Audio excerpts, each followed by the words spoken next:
Hello, everyone. Welcome back to Talking Housewives with Dee. I'm Dee, and today we are talking about The Real Housewives of Beverly Hills, Season 15, Episode 1. This is the season premiere. And you know what? It wasn't that bad. Now, was it Salt Lake City Potomac levels of good? Absolutely not. But it wasn't bad for Beverly Hills.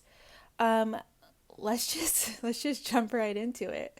So we open up this episode with a few montages of the ladies, and it's giving Netflix reality TV show. I don't know who decided that they should go this route with the editing, but it was giving Selling Sunset, and not in a good way. We have Dorit shopping, like walking out of a store with Hermes bags. We have Erica washing her car, Bo's doing a photo shoot, and Kyle driving a Porsche. And it leads to nothing, really. It's just them. And then we go to a completely different scene of Dorit coming to Bo's house. So, Dorit goes to Bo's house and she gives her a Hermes blanket, which, I've always wanted one of those. It's a little tacky, yeah, but I like tacky things, and I've always wanted a blanket like that. Anyways, so Dorit says that her and Bose have gotten really close, and we all know that last season, they were buddy-buddy. They clicked immediately, and a lot of people were like, oh, this is Dorit trying to prove that she has a black friend and that she's not racist towards Garcelle. It could have been that, like in the beginning, but I really do believe that they have a genuine friendship, and I'll get more into the dynamic of Bose versus Garcelle later on in this episode, because I was watching this, I watched The Housewives with my grandma. That's why I'm always late with these episodes. But I watch it with her, and she had some interesting comments to make on this show, being that she is a Dorit hater. She is not like Dorit. I'm not too fond of her neither, but She said some things about Garcelle and Bose in this episode that I agree with, and I'm glad that I'm not the only one who feels this way. And maybe you guys feel this way as well. I don't know, but we'll get into it later. We are definitely going to talk about it. I know in my videos I was like, oh yeah, we'll get into it later, and I never do. But this, I really do want to speak about this. So, Dorit and Bose, they talk about PK, and Bose calls the girl that PK was photographed with, because PK was photographed with girls just like Mauricio. Mauricio is out and about, honey. He's hot girl summer. He's having a hot girl summer, okay? PK was photographed with this woman who did look like Dorit, but she was like age appropriate. I think she was like 50 or something. She was age appropriate. Unlike, Mauricio and dating women younger than his daughters. But, so Bose calls that girl the Sheen version of Dorit. And Dorit says that she filed for divorce the same day those photos came out. And then she says that PK wants joint custody, and Dorit's like, nah, no. I was reading it, and some people said that PK wanted joint custody because he didn't want to pay Dorit child support. That's what I read. It could be true. I'm willing to bet it's true. Like, he didn't want to pay her that much child support if she has sole custody. Okay, so now, she says Kyle messaged her 4 days after the news came out about her filing for divorce. And then she says that, her and Kyle, they left the reunion wanting to, get back on track, but Dorit says that really never happened. Now we jump over to Kyle in her beautiful house. Oh my God. Kyle has the best house, I think, on the entire franchise. In my opinion, it's so gorgeous. I love every single thing about that house. It is absolutely beautiful, and I wish I lived there. So, yeah, Kyle's in the kitchen with her daughters, and 2 of her daughters still live with her, and the other 2 don't. One of them was Farrah. She was married. She wasn't married, she was engaged, and that never worked out, but Farrah's like 30 something years old.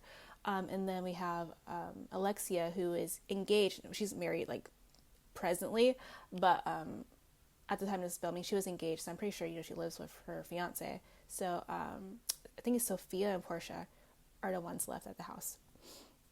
So her two other daughters show up, and then they start talking about planning Alexia's wedding, and then Kyle says that, Farrah was engaged, the wedding never happened, so Alexia will be her first daughter to get married. And Alexia is 29. I think it said 29, which I thought her kids were like no older than like 23. I know Farrah was older, but yeah, I was surprised that her daughter was that old. I mean, either said 27 or 29, but I'm pretty sure it said 29. So Kyle brings out her wedding album, and her daughters are like looking through it, and then they start talking about Mauricio dating. They said that he better not bring any woman to Alexia's wedding. And his daughters, you can see the look of absolute disgust on their face when they talk about their dad dating women half his age. Like, and he's like out there, you guys. We just saw a photo of Mauricio, like last week we saw him just out with a girl who was on like Love Island. I think it was Love Island or Too Hot to Handle. One of the Netflix shows she was on. And he is all over the place, y'all. He is all over the place. And he's not hiding it. And Kyle even says that she wishes that he'd be a little bit more discreet. Okay, now we're moving on to Rachel Zoe. So Rachel shows up at Kathy's house to help her pick out some outfits for a few vacations. Now, I've never seen the Rachel Zoe project, but I know who Rachel Zoe is, Like, I know who Rachel Zoe is. I've seen her this episode, and I like what I see. I think she's fabulous. I love her style, and I love her long hair. It's like I don't know, it's like really cute. I like Rachel so far. Kathy and Rachel sit down, and then Rachel tells Kathy about her ex-husband, or strange husband, Roger. So she said that they were married for 26 years, and they were together for 33 years, and she didn't have kids until they were like 18 years into it. I'm like, God damn, that's a long time, you guys. That's like a really, really long time. And I don't know how old Rachel Zoe is, but she doesn't look, what's she, like 50-ish? Like, that's half of her life, over half of her life. Like, I couldn't believe it. Okay, so, now, sorry. Rachel says that after she had kids, everything changed. She says that her and Roger have outgrown each other, and they are very different people. So yeah, she just talks to Kathy about like what's going on, and she talks a little bit more about her divorce later. Now we have Erica and Kyle meeting at her house, and Erica talks about how she just had a show, and then they talk about going to meet Sutton's mom. So they're going to meet RHOBH. So we all know what happened last season when Garcelle and Kyle went to Georgia to go meet RHOBH. RHOBH wasn't exactly the warmest to Garcelle, but she was, for some reason, very warm to Kyle. And I think we know, oh God, I hate to say we know what that for some reason is, but in that situation, I feel like Garcelle should have stayed out of Sutton and her mom's business. Just like I feel like she should have stayed out of Dorit's robbery business, like there's just some things, or like Kyle's lesbian Morgan situation business, like she should just stayed out of it. So this is one of those moments I feel like Garcelle should have just not said anything, but she did, and and then fucking Sutton at the reunion, when they were talking about like their best moments of the season. And Garcelle said it was, meeting RHOBH and seeing her and Sutton connect, And then Sutton says her favorite part was getting to know Erica. What the fuck? See, I think that's when Garcelle really was like, yeah, I'm out of here. But can you imagine that shit? Like, that Sutton is... Anyways, okay. So, Yeah, now we're back. We're at Sutton's house now, and she talks about how her son is going off to college, and we finally get to see her son because he's 18 now, so we get to see a picture of his face. And then she says that her and her mom are getting along so much better now since that trip to Augusta. And Kyle and Erica come to Sutton's house, and they all greet Reba. And Reba is excited as hell to meet Erica.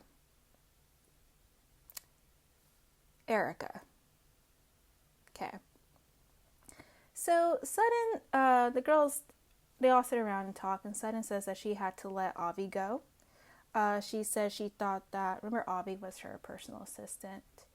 She said she thought that they left off on good terms, but apparently not, and she said things are complicated. Then she says that she doesn't need a personal assistant personally. And regarding Avi, who knows what happened between them? She says she let him go, but Avi and Garcelle are hanging out. So, yeah. Do with that information what you will. So, now they start talking about Garcelle. And Sutton says that she won't speak to anyone. And Kyle said that she reached out to her, and she didn't reply. Now, okay, sorry. We'll get into the Garcelle of it in a minute. Sorry, guys, I'm jumping ahead. Okay. So Kathy shows up, and Sutton tells the girls, like, let's go outside for lunch. So Sutton tells everyone that her ex-husband Christian, asked for an annulment from the Catholic Church. So that's basically like, I guess he wants to do it for himself. It's not a real annulment, because you can't do that, but it's like in the Catholic Church. So she says that when she got the letter that it was addressed to Sutton Brown, her maiden name. Can you believe that? So Christian, like, he does not want, like, nothing to do with her. I mean, he still has to pay her $300,000 a month, which is just fucking insane. Do you guys know what I would do with $300,000 a month? Oh God, I would. What? I wouldn't even know. I wouldn't even know where to start. I really wouldn't. Damn, she's lucky. But then she had to deal with him for years, but whatever. Okay, so Kyle brings up Dorit's divorce, and they start talking about, like, PK and the pictures, and Kyle says that, she doesn't even think PK knew the photos were being taken. And then Reba says that PK is unattractive, and then Sutton agrees with her in her confessional. And then that was it. Now we're back with Rachel and her son. And she says that she is so at peace right now, being separated from her husband. She says that it's peaceful being alone, and that she loves coming home to an empty house. She says that her greatest regret was working with her husband, and then they show, like, these flashback throwback clips of him, and he's awful. He's fucking awful. So good for her for leaving that man, even though it took like 30 something years. Damn. And then she implies that her husband cheated on her, because she says that he's had a girlfriend for many years, but her kids just met her in like the last 10 months. And she said that he had a girlfriend right after they broke up, and Rachel's like, you do the math. So yeah, she implied that he was cheating on her. And I just have to say, her son is adorable. What a kid. Like, he's a star. So Erica and Bose go to dinner, and Erica talks about Tom. She says that she hasn't talked to him, and she wants to say goodbye. But she's like, well, what would that do? And I just find it weird that I think that she has to have some type of communication with Tom. Wasn't she with him for like 30 years too? It was like, or like almost 30 years. And you're telling me you were with this man for that long, and you don't speak to him anymore? Not even a little phone call here and there? A little goodbye? Because is Tom in prison? Is he in prison right now? Or is he getting ready to go? Has he been sentenced? Wait, no, he has been sentenced. Like, is he in prison? I don't know. I gotta look into that. I should have looked into that. I don't know. But I just think it's weird how she's saying that, like, she doesn't want to say goodbye to him, or, because, he is gonna die in prison. Like, duh. He's like 80 something years old. And he got like 10 years. Like, he will die in prison. Okay, so, let's see. Bose brings up the rumor that Erica had a thing with a Bravo guy. I forgot who it was. From what I remember, I hope I'm getting this right, it's allegedly some guy named Jesse. I don't know where he's from. I don't watch any other Bravo shows except for the Housewives. So I don't know. And sorry, 1 second. Let me get these notes right. Yeah, Erica won't talk about it. That was a bullet point. Erica won't talk about the situation. She says no one's business.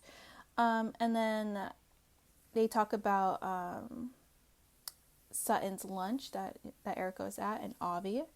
And then Bo says that she can't trust people like Sutton because the way that Sutton was acting during filming, like all like, pick on someone who wallet fits, that rude ass, disgusting comment again. And I don't even fuck with Dorit like that, but that was just a very ugly, nasty,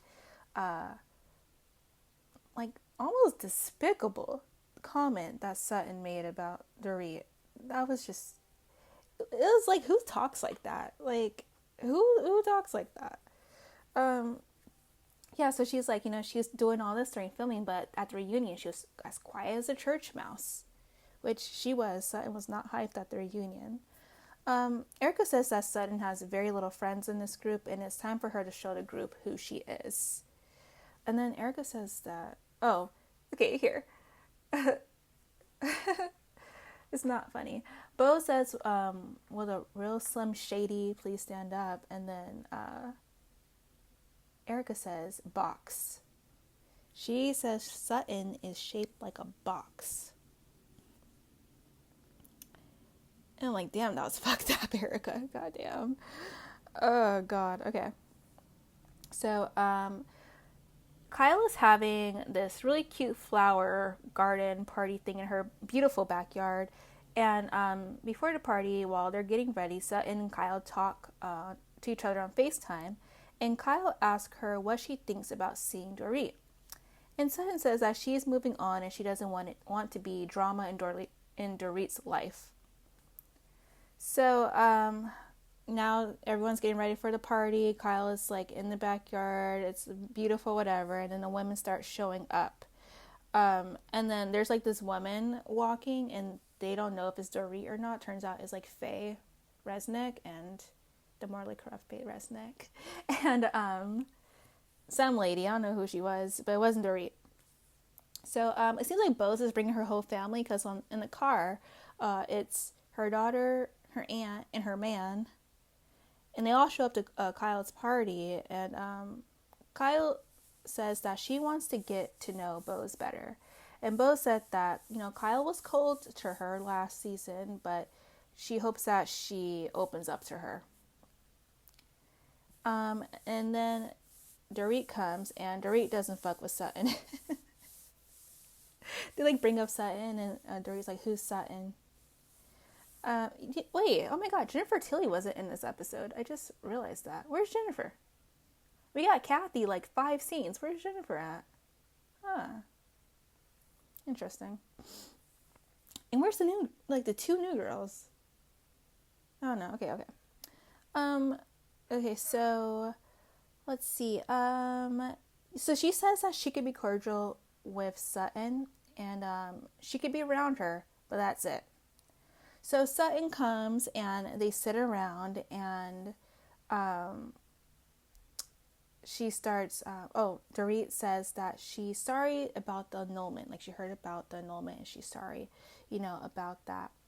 And then, Sutton says, there's nothing that you can really do. And the girls agree. And then Sutton's like, yeah, let's shake on that. And then Sutton tries to shake Dorit's hand. And Dorit's not having it. She's like, no. Like, I don't want to go there with you. So Dorit is really really not fucking with her. So they talk about Garcelle, and this is the third time they're mentioning Garcelle. So Bo says that. Oh, sorry. Sutton says that Garcelle isn't talking to her. She texts her, she texts her, she texts her. She never responded. Dorit asked if Garcelle thought that they were more of an alliance than a friendship, and Sutton says that she doesn't think that. And then Sutton says in her confessional, Garcelle was, her best friend, and she starts crying and saying that, she doesn't like people to talk about her like that. Now, I will say, I do truly believe that Sutton thought Garcelle was her friend, and I do believe that the two were friends. And listen, I don't know what happens behind the scenes with these girls or whatever, but it was clear that Garcelle was hurt by the way Sutton did not have her back at that reunion. But honestly, those two, they did have an alliance with each other. It was always them on the outside. And I hated that. And at one point, Erica said to Garcelle that Sutton is a liability. Like, she will not be able to know anyone if Sutton's there. And look, that's exactly what happened. Garcelle was so busy trying to protect Sutton and come to Sutton's defense that it was really just her and Sutton in the corner. And it was hard for the girls to get to know her because they didn't fuck with Sutton. And then, she kept going in on Dorit all the time, which, Dorit deserved. But it was just it was every episode. And then she talked about Dorit's robbery. She kept coming, trying to get Kyle to come out the closet. And it was girl, we're not supposed to do that, okay? We all know Kyle is running off in the sunset with Morgan Wade. We have eyes. We can see that. When Kyle wants to open her mouth and say it, then okay. She has kids and shit. Let's calm down for a sec. It was just a lot of things that Garcelle did that I didn't like. There's a lot of shit that all of them do that I didn't like. That being said, and I said it on my breakdown, I'm glad Garcelle isn't on the show anymore. I really am. I like Garcelle. I think that she is doing amazing things outside of this. The Housewives just wasn't for her. And that's just my honest opinion. And I feel like a lot of people would jump on someone who says that, they're happy Garcelle isn't here anymore. But I am. It's going to be interesting to see how this group acts with Sutton without Garcelle. And honestly, if Garcelle was still on the show, I would like to see her without Sutton. I would like to see Sutton gone and see how she interacts with the ladies, because I just feel like she could have really gotten some good friendships with these girls. I really do, without Sutton. But yeah. All right, so that's half my TED talk. I'll talk about Bose in a sec. Bose says that Garcelle was upset at her for whatever reason, because she didn't have her back. And I think what Bose is saying, that since they're both black, and okay, let me just also say this, I'm saying this as a black woman as well, so I am black. I think Bose was saying that Garcelle expected her to have her back because she's black, and she obviously had Dorit's back, and even Garcelle posted on Instagram after the reunion, not all kinfolk or skinfolk? Oh my god, what is that? I'm black, I should know this. Not all skinfolk or kinfolk. Oh my god. You guys know what I'm talking about. So to me that implied, and to a lot of people that implied that she was talking about Bose.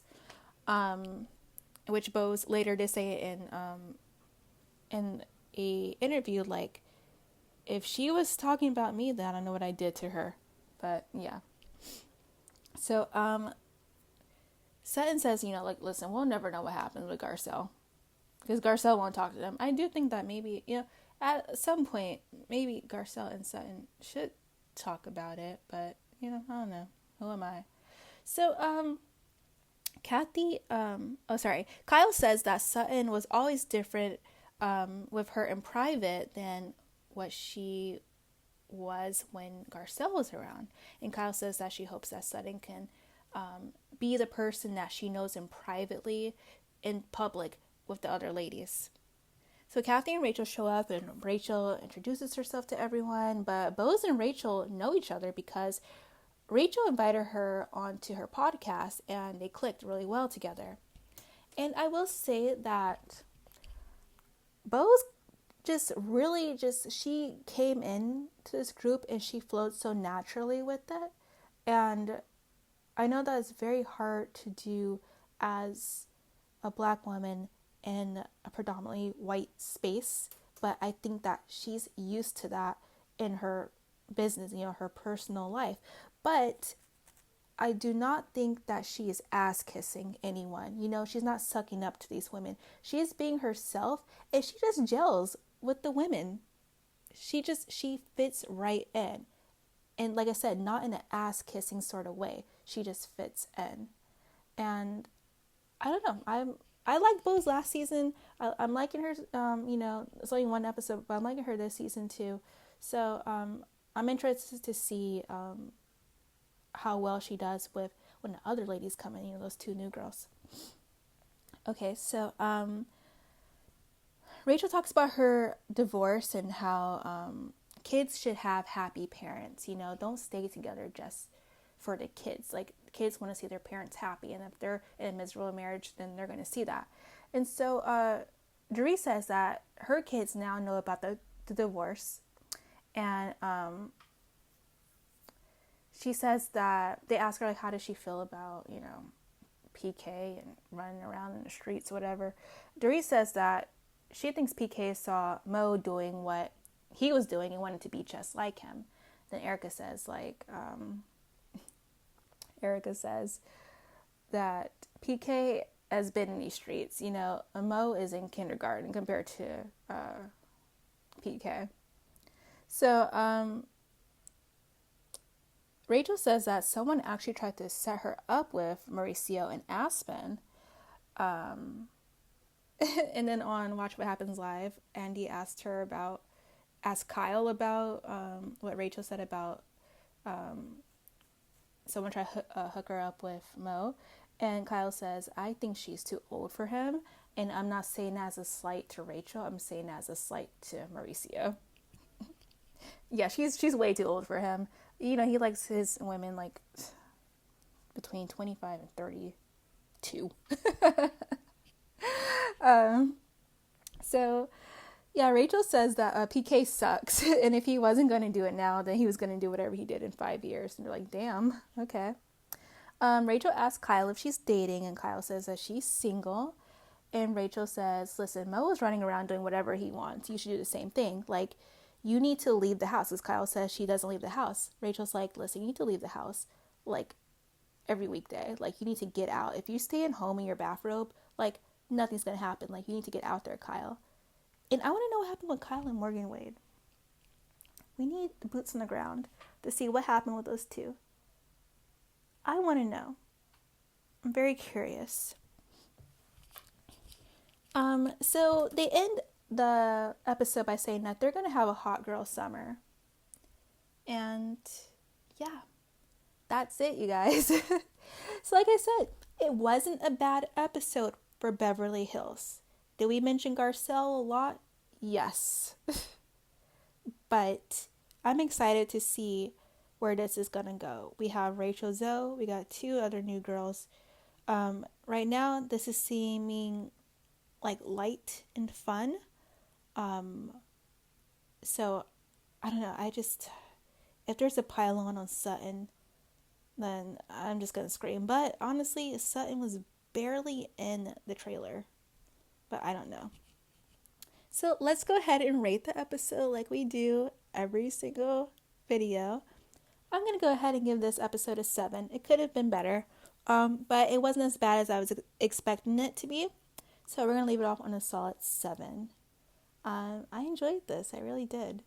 which is crazy because it's been a minute since I enjoyed Beverly Hills, but I watch every single week when it comes on because I've been watching this since I was 18 when it first premiered. I remember, and I'm not a quitter. I'm sticking through it, okay? So that being said, thank you guys so much for listening to me yap about this.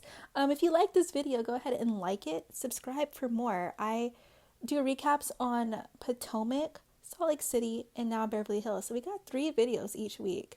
At first, it's just Salt Lake City. Sometimes I talk about Orange County, but like, fuck Orange County, honestly, seriously. Like, I do need to talk about them though, but like, once they get rid of Emily, then maybe I'll be back on board.